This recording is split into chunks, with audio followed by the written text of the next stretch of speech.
Thank you and welcome. We want to share with you today some information about the role that parks and open spaces play in the lives of Edmontonians and what we are doing to ensure they continue to play that role. A shared love and reverence for the more than 1,000 parks and open spaces has always been something that brings us together as Edmontonians, and this has been made more clear this past year. When the pandemic hit, Edmontonians relied on our parks more than ever, whether they were exercising or seeing friends and family from a distance, or even just escaping for a walk in some fresh air. As an avid trail and park user myself, I have definitely seen more of my fellow Edmontonians out and about. We collect data on park visitation, and the numbers are staggering. In some locations, park visits increased by over 100%. This means many of our parks and open spaces are twice as popular than they were prior to the pandemic. While we are thrilled to see more Edmontonians using our parks and open spaces, we aren't surprised. Our parks are part of the Edmonton identity now and in the future. In our parks and open spaces are identified as a priority as we grow for the following reasons. They protect our natural systems and support biodiversity. They provide us with a space to celebrate through the many festivals and events they host and have become part of our Edmonton traditions. They encourage diversity by being welcoming, safe, and accessible places for all Edmontonians. As our city grows to 2 million people, the demand for parks and open spaces will only increase. And at the city, we are responding to that need by taking care of the parks we have and building new spaces for Edmontonians to enjoy. Last year, 59 open space projects were completed, including 16 playgrounds, 7 trail projects, and 3 sports fields. Some of the parks that Edmontonians will be able to experience anew this season are Butler Memorial Park, which had an extensive renewal work done in 2020, including new light posts, walkways, benches, landscaping, a natural play area, as well as a new plaza and stage for community events. Additionally, 2 new natural playgrounds were completed in 2020, Sir Wilfrid Laurier and Dermott District Park, as well as Clairview Jumpstart Playground, Edmonton's first fully accessible playground. 2021 is looking equally busy for our teams as we work on renewing some existing parks, including Confederation District Park, Emily Murphy Park, Gold Bar Park, Hermitage Park, and Glengarry District Park. These parks will see a variety of improvements and upgrades to new and existing infrastructure, including new and unpaved trails, benches, picnic tables, and bike racks, improvements to sports fields, tree planting, and landscaping. The city will renew 3 playgrounds at parks in the River Valley at Emily Murphy, Victoria, and Queen Elizabeth Park. In addition to those 3 playgrounds, we will also be building or renewing 11 playgrounds in all corners of the city, with a number of those being funded through the municipal stimulus program that the province provided to us this year. Construction will continue this year on phase 2 of Kinistona Park in the Quarters. The design of the park reflects the past, present, and future stories of the community, encouraging everyday enjoyment and special opportunities for celebration and gathering. The space includes a promenade with a shared space for pedestrians and cyclists and a boardwalk covered by a stunning red canopy. The artwork in the canopy is by Edmonton Indigenous artist and architect Tiffany Shaw Collins. We are also looking into the future and planning for new parks and open spaces. Warehouse Campus Park is a new 1.3 hectare park in the heart of downtown. It is in the planning phase with construction anticipated to begin in 2024.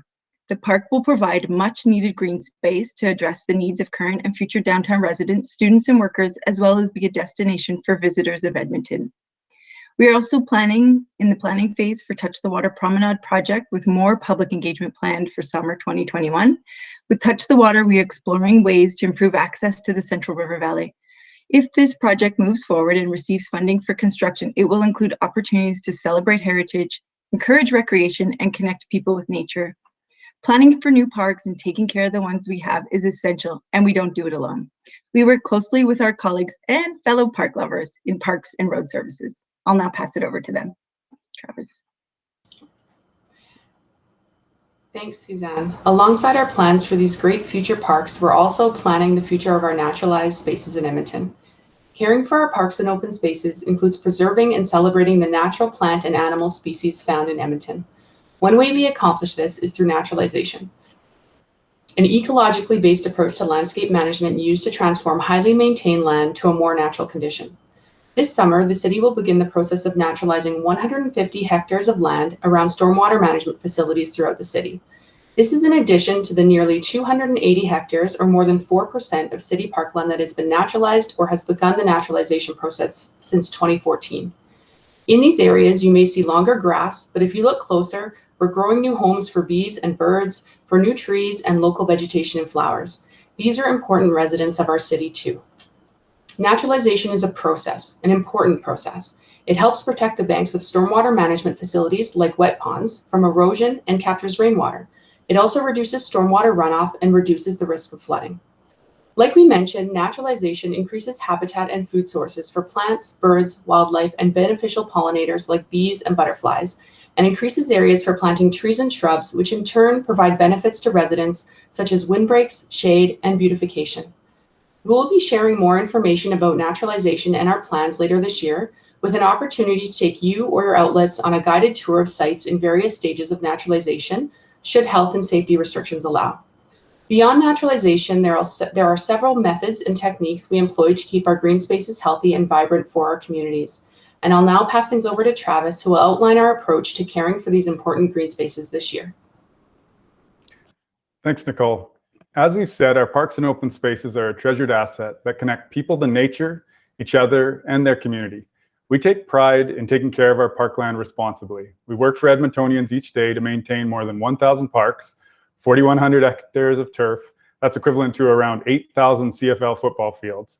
Add on another 380,000 trees and open spaces and boulevards, 202 hectares of shrub beds, 160 kilometers of maintained pathways, 2,400 hectares of natural areas, including the river valley. Add plenty of fields and amenities to the mix. There's a huge inventory that we maintain for all Edmontonians to enjoy. But it's not just about maintaining these spaces. It's more than that. We care for our park spaces too. Throughout the season, we mow, weed, mow, prune, dip for mosquitoes, check the weather, mow, plant trees, maintain flowers, mark and rejuvenate fields, check the weather again, service trails, and mow. Just like many Edmontonians who maintain their yards, we just do it on a massive scale.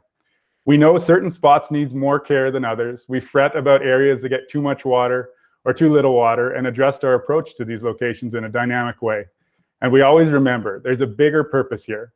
We help prepare and maintain parks and open spaces to be a part of your everyday life or weekend, or ready for whenever you choose to use them. We recognize that they are an important part of our community, and we want them to continue to be. As Susanna spoke to earlier, there is at least double the amount of people enjoying our parks than in previous years, and that's also double the exposure for people to notice things in our parks. While new and improved parks are noticeable, so are longer grass and dandelions. We heard that last year. Our approach to this season will be improved compared to early summer 2020, when the city faced sudden financial impacts of the pandemic. We are calibrated this year and ready for the season to begin. We've already started preparing boulevard and park spaces with the start of our early spring. We have had crews out in the field removing sand and other winter debris across the inventory, so they are ready for summer activities. We've adjusted our service levels from last year and are working within our allocated resources for this year. In brief, turf maintenance throughout our parks will be completed on a 10 to 14 day schedule, except for premier and high profile parks and sports fields, which will continue to be maintained on their 7 to 10 day cycle.